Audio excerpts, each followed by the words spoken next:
Viceministro Marco Liceche, ¿cómo anda? Buenas noches, Carlos, ¿cómo estás? Bien, bien, gracias por estar conectado. Bueno, mientras esperamos que llegue Manuel Ferreira, ¿qué va a pasar con la caja fiscal? ¿Qué es lo que se puede hacer desde el gobierno y desde la sociedad para arreglar esta situación? Porque parece que esto va en cualquier momento explota, y si explota, ¿qué podría pasar?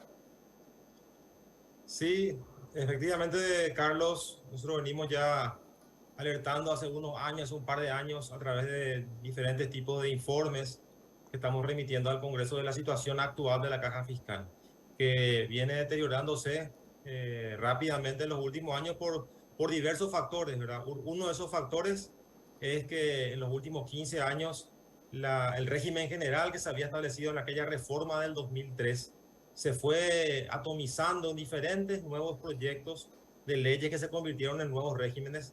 Y es así que hoy tenemos más de 10 diferentes regímenes dentro de la caja fiscal con diferentes parámetros, o mejor dicho, para hacerlo más entendible a la gente, en años de aporte y beneficios que reciben los jubilados han cambiado. Es así que tenemos sectores como el magisterio, como las fuerzas públicas, el sector de los médicos, personal de blanco, enfermeros, psicólogos, todos con edades de retiro anticipados, se jubilan antes que el régimen general, aportando lo mismo que los demás sectores. Eso ha hecho obviamente que se vaya profundizando el problema financiero de la caja fiscal, y hoy tenemos un solo sector que es superavitario, que es el sector de los funcionarios públicos civiles, que es superavitario por una sencilla razón. Carlos es el único que sigue con los parámetros originales de la reforma. O sea, Ahora, se jubila a una los cosa, 62 años con 40 años de aporte. ahora, El resto viceministro, de los sectores se jubilan anticipadamente, si bien aportan lo mismo, pero se jubilan antes. Ahí hay un punto central, Carlos, que es el tema demográfico. sí.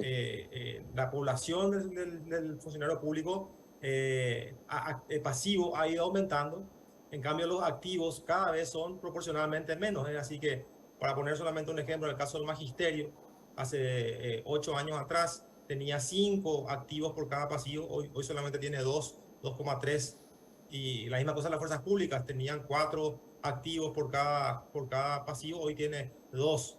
Y el sector civil, que es superavitario, tiene 5. O sea, por eso todavía tiene, digamos, un colchón importante. Entonces, estas cuestiones, Carlos, es lo que ha hecho que se vaya deteriorando la caja fiscal, y hoy tenemos un déficit que ya ronda los 200 millones de dólares.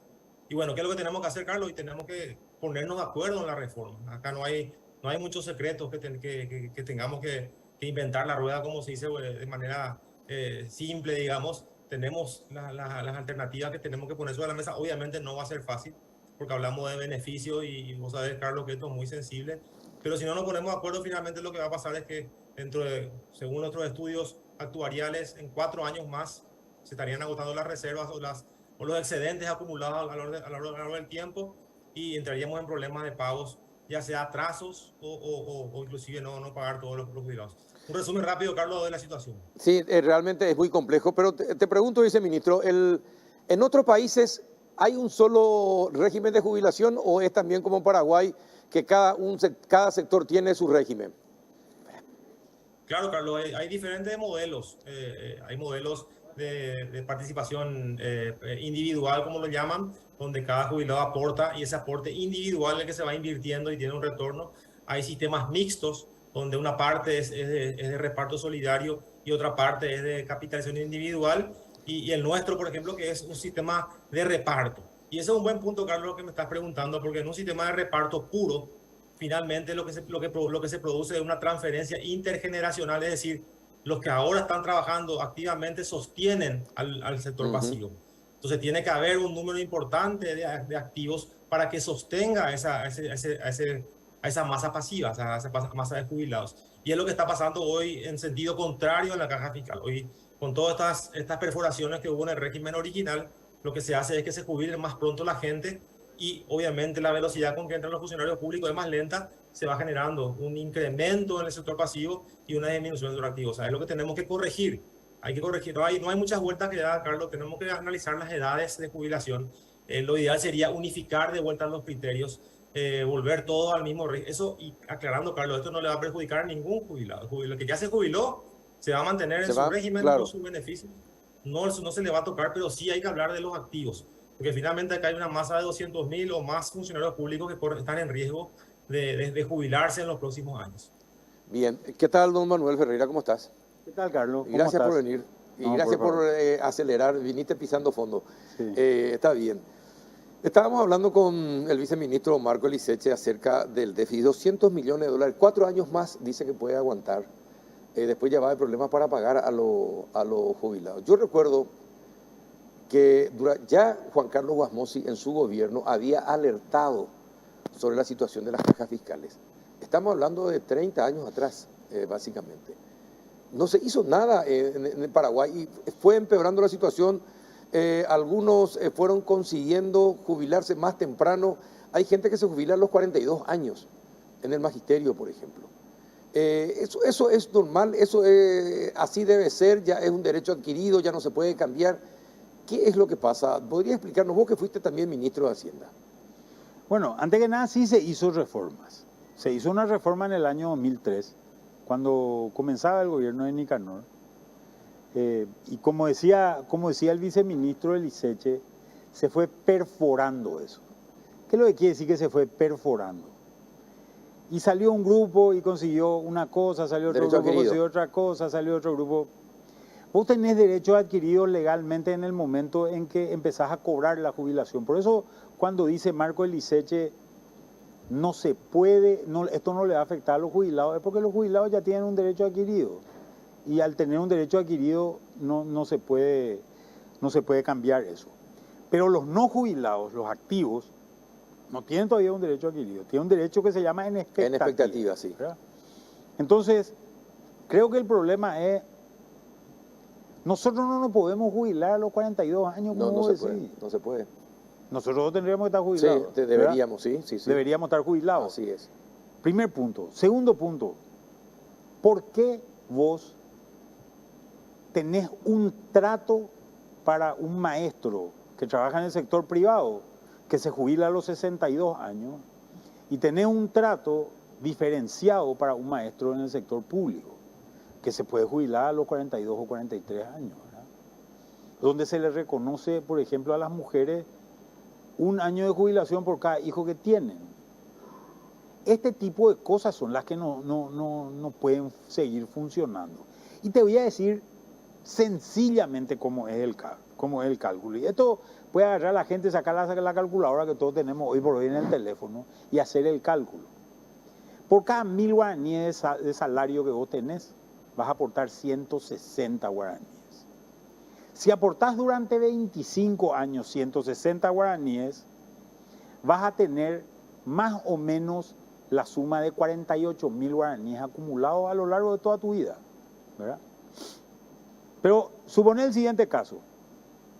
Te recibiste del colegio a los 18 años, estudiaste 4 años magisterio, te fuiste 2 años, te jubilaste después de 25 años a los 47 años, pero tu expectativa de vida es de 72 años. Sí. O sea, vas a vivir durante otros 25 años y querés cobrar 1.000, ¿verdad? Los 1.000 que tenías de salario los querés seguir cobrando. Entonces, ¿qué es lo que ocurre? Durante 25 años, si vos cobras 1.000 guaraníes, 1.000 todos los meses, vas a terminar con 300.000 guaraníes vas a necesitar. Pero vos 48.000 nomás lo que juntaste. ¿Quién paga la diferencia entre 300.000 y 48.000? 252.000 guaraníes. Por cada 1.000 guaraníes de salario, alguien tiene que pagar. Hoy, ¿quién está pagando? No paga un maestro. No paga un policía o un militar. A ellos se les paga. Jubilado, digo, o retirado en este caso, ¿verdad? ¿Quién paga? Hoy están pagando los otros funcionarios. Hoy está pagando el funcionario del Ministerio de Agricultura, del Ministerio de Hacienda, del Ministerio de Justicia y no es más trabajo ahora, del Ministerio de Trabajo, del Poder Judicial, etcétera, etcétera. Esos están pagando para que estos se jubilen. La plata que ellos aportan hoy se va a acabar el día que esa gente sea. A mí me resulta simpático, cada vez que yo estoy en uno de estos programas, al otro día empiezo a recibir WhatsApp de los jubilados. Sí. No se metan más los jubilados en este baile, no tienen nada que ver, no les afecta. Que se queden tranquilos los jubilados. Acá el problema es Los que se van a jubilar. los que se van a jubilar y el problema es el resto de la población de Paraguay que va a tener que pagarle a esta gente si es que esto no se resuelve. No puede seguir habiendo paraguayos de primera y paraguayos de segunda, Carlos. Un maestro es un paraguayo en el sector, si está en el sector privado, es un maestro, es un paraguayo de segunda. Se tiene que jubilar a los 62 años. Sus colegas que se recibieron seguramente con él en la facultad, hace 15 o 20 años están viva la pepa. ¿Verdad? Lo peor de todo es, además hay otra cosa que es inmoral. Un maestro después de 20 o 25 años de enseñar, realmente es una persona que está formada, está capacitada. Vos mismo, el día que vos te recibiste de la facultad, no sabías lo que sabes hoy. Gran parte de lo que vos sabés como periodista lo aprendiste en tu vida profesional, ¿verdad? Más allá de que la facultad seguramente te dio las bases y cosas por el estilo. Sí. Pero vos ganaste una experiencia y esa experiencia es valiosísima. Lo mismo le ocurre a un maestro. Cuando está en la flor de la edad, cuando realmente sabe, cuando realmente le puede servir a nuestros hijos, se jubila. Se va a su casa. Se jubila y se va a su casa. Pero hay mucha gente que dice, no, pero se va a trabajar nomás al sector privado otra vez. No es cierto. Hay 100.000 maestros en el sector público, 6.000 en el sector privado. No hay lugar para estos que se jubilan. No hay lugar para estos que se jubilan. Y con este esquema no hay plata que aguante. Acá hay una cosa que decía Marco Liceche y que creo que es importante tenerla en cuenta. Todos tenemos que jubilarnos a la misma edad. ¿Cómo se puede conseguir eso? Con una ley. Pero es posible. Y te van a salir con temas de los derechos adquiridos, y te van a salir. Que no le afecte a los derechos adquiridos. Ya está. Apaguen nomás ya la tele los jubilados. No, esto no le afecta. No le afecta a ellos. Que apaguen la tele. No les va a molestar, no les va a pasar nada. Van a seguir cobrando lo que cobran. Espérame un ratito, Manuel. Viceministro, ¿el gobierno tiene algún proyecto de ley al respecto? Teniendo en cuenta lo que acaba de decir Manuel Ferreira y que usted también dijo, ¿verdad? Que todos tendríamos que tener el mismo régimen de jubilación y tiempo de trabajo para jubilarnos.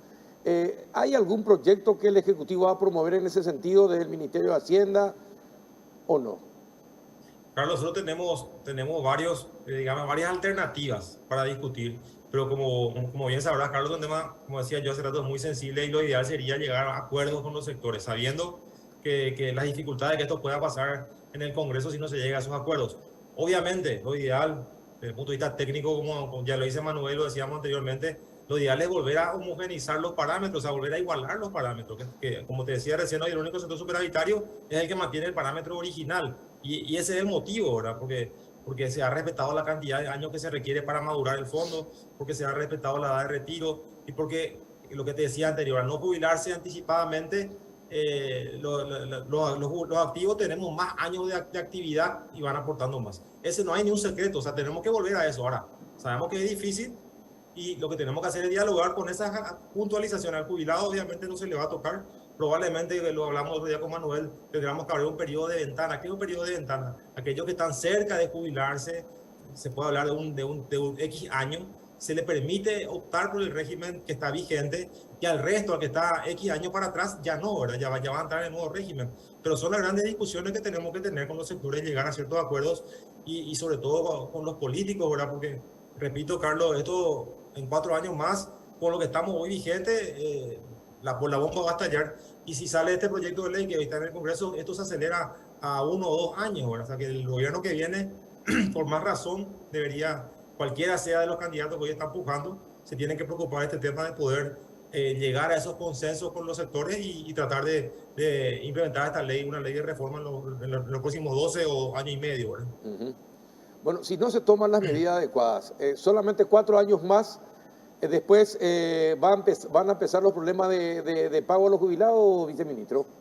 En 4 años más, lo que va a pasar, Carlos, 4 o 5 años más, es que el flujo de los excedentes acumulados que están hoy depositados en el Banco Central y están invertidos, van a empezar a usarse, o sea, van a empezar a usar pronto y en 4 o 5 años más se van a agotar. A partir de ahí, como decía Manuel, esa brecha que hoy se está financiando con el superávit y de otro sector o con impuestos, en el caso del sector de las fuerzas públicas, va a tener que ser financiados netamente con impuestos a partir de esa fecha, o vamos a entrar en lo que la ley también establece, la posibilidad de prorratear, que ya sucedió. Recordemos lo que pasó en la caja bancaria, que fue muy doloroso para ese sector, que cuando llegó a esta situación de quiebre, lo que sufrieron fueron los jubilados, que prácticamente en un 50% dejaron de cobrar sus jubilaciones, porque la ley establece el prorrateo. Entonces, obviamente nosotros no queremos llegar a eso, estamos a tiempo de sentarnos a discutir, a encontrar un punto de equilibrio, y ojalá entre todos los sectores podamos llegar a ese punto, Carlos. Bueno, ¿qué decide la propuesta de Martín Arévalo? Martín Arévalo no sumó números, ¿verdad? Martín Arévalo tiene que retirar esa propuesta. Atender lo que pasa. Pero está teniendo acompañamiento y se va, lógico, sí, hay gente que le conviene, pero a la gran masa de funcionarios públicos no le conviene. Porque ¿qué va a pasar? Vos empezaste a aportar como ordenanza, entraste al ministerio. Sí. Terminaste siendo ministro. Sí. Te jubilaste, ¿verdad? El sueldo era 22 millones de guaraníes cuando vos te jubilaste. Después el sueldo subió a 50 millones de guaraníes. Vos nunca aportaste por 50 millones. Sigue subiendo tu jubilación por algo que vos nunca aportaste. Pero eso, y corregime Marco acá que está escuchando si es que me equivoco, a 14.000 personas nomás le afecta. No le afecta a la gran masa. Hay una gran masa engañada acá. Hay una gran masa a la cual esto no le va a beneficiar. Porque nunca va a llegar a este tipo de cargo, o porque siempre va a ser un funcionario común.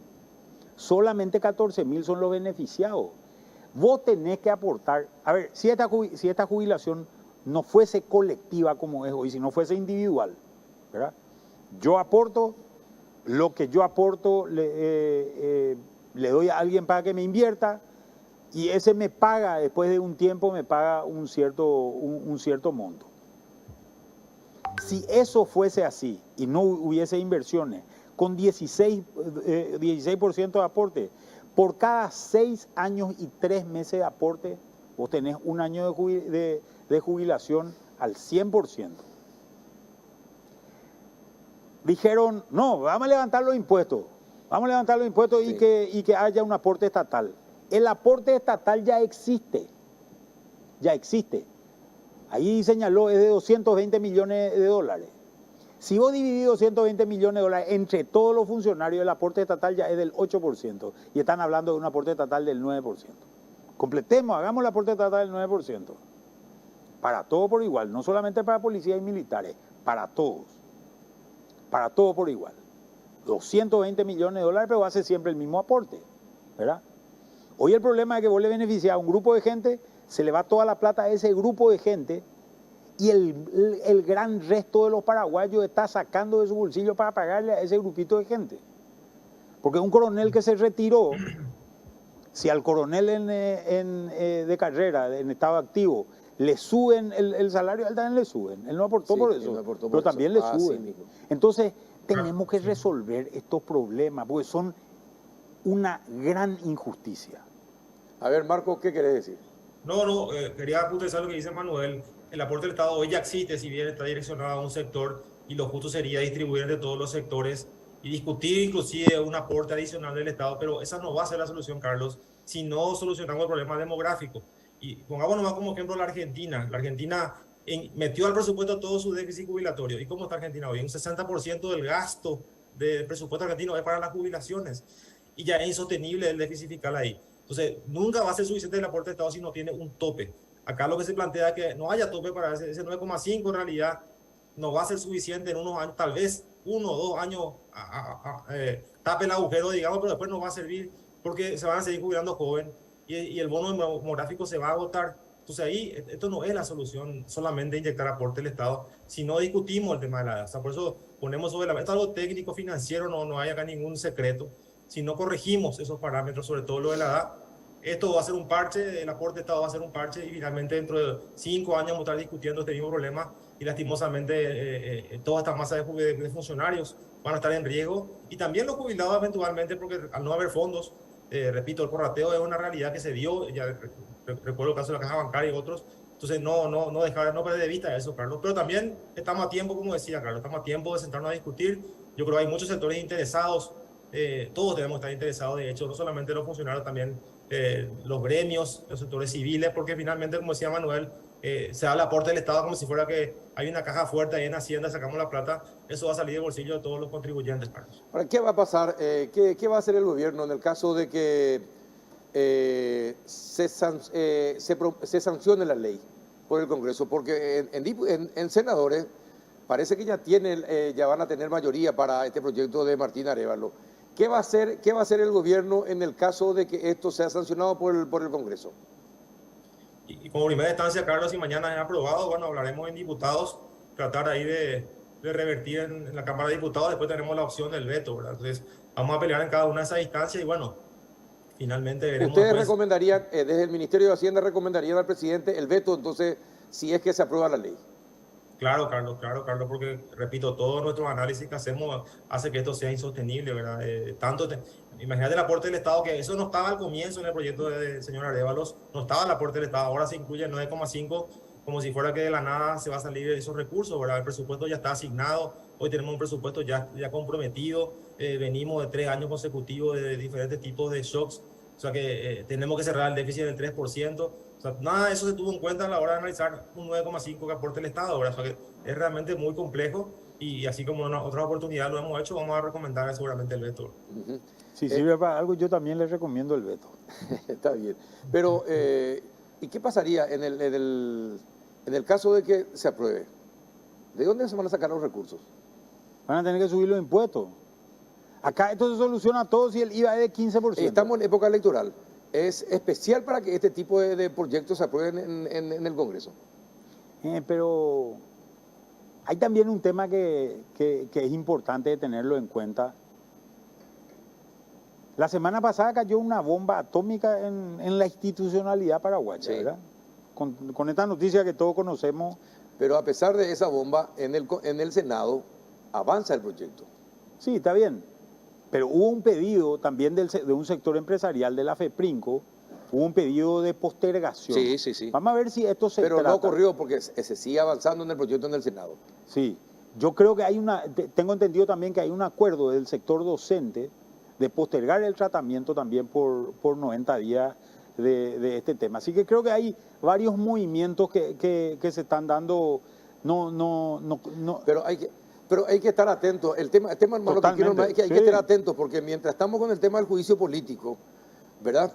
Este tema se sigue negociando, y le leía a Stefan Rasmussen diciendo que al parecer habría mayoría para aprobar este proyecto. Entonces hay que tener mucho cuidado en este momento, en particular. Creo que también que hay que instar a los senadores a que no aprueben este proyecto, por lo menos que lo estudien en serio, ¿verdad? No se puede con un dictamen de una comisión que se hizo entre gallo y medianoche, que no se transmitió. Normalmente se transmiten estas cosas. No se transmitió.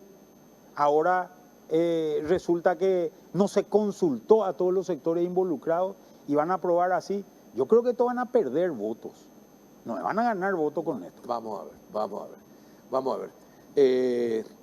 A mí realmente me preocupa esta situación, pero por lo menos ya tenemos la palabra del viceministro y también que los dos están de acuerdo en que si se aprueba, si se sanciona la ley, se tiene que vetar.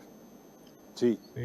Lo importante, Carlos, es que se instaló el tema. Yo creo que ojalá se pueda postergar este análisis, se puedan seguir debatiendo, dejar de lado este proyecto y sí discutir la cuestión de fondo, porque repito, esta ley, así, si se aprueba así como está, ya lo dijimos, va a acelerar el proceso de deterioro de la caja fiscal y no nos va a dar tiempo, o sea, no vamos a tener margen para poder hablar de la reforma de fondo. Y como decía, hoy tenemos un tiempo para sentarnos a discutir, a debatir, encontrar ese punto de equilibrio que le dé una solución definitiva a la caja, que no tengamos que volver a discutir en 3 o 4 años más y ya sobre una situación mucho más crítica. Entonces, obviamente el mensaje para todos los seleccionadores que mañana van a tratar es que piensen, que lean, que traten de conversar entre ellos y tal vez llegar a esa conclusión de esperar, de seguir discutiendo y dejar que se puedan hacer estos análisis. Mismo ahí en el Senado, ¿verdad? Porque ahí se armó una mesa técnica, hablamos con la senadora Blanca, ella tiene también un buen criterio de poder analizar esto con más detenimiento y bueno, esperemos que se pueda llegar a eso, Carlos. Perfecto. Don Marco, muchísimas gracias por acompañarnos esta noche. Gracias, Carlos. Igual que no puedo estar la próxima sin problema, vamos a estar por Dale, ahí. hecho. Manuel, la última. ¿Qué sugerirías a los parlamentarios? ¿Qué le pedirías? Que rechacen esto. Pero también, ¿sabe a quién le llamaría? A todos los que son candidatos a presidente de la República, que van a tener que manejar finanzas públicas con un caos similar a esto, que hablen con su gente. Este no es un tema menor. Este es un tema que si ellos creen que pueden ganar las elecciones, hablen con su gente, porque un país con una ley como esta y con una debacle financiera como la que puede esto generar, no va a funcionar. Gracias por venir, Manuel. Muchísimas gracias. Un gusto estar contigo. Un gran saludo a toda la teleaudiencia del Péndulo. Muchísimas gracias. Manuel Ferreira, exministro de Hacienda.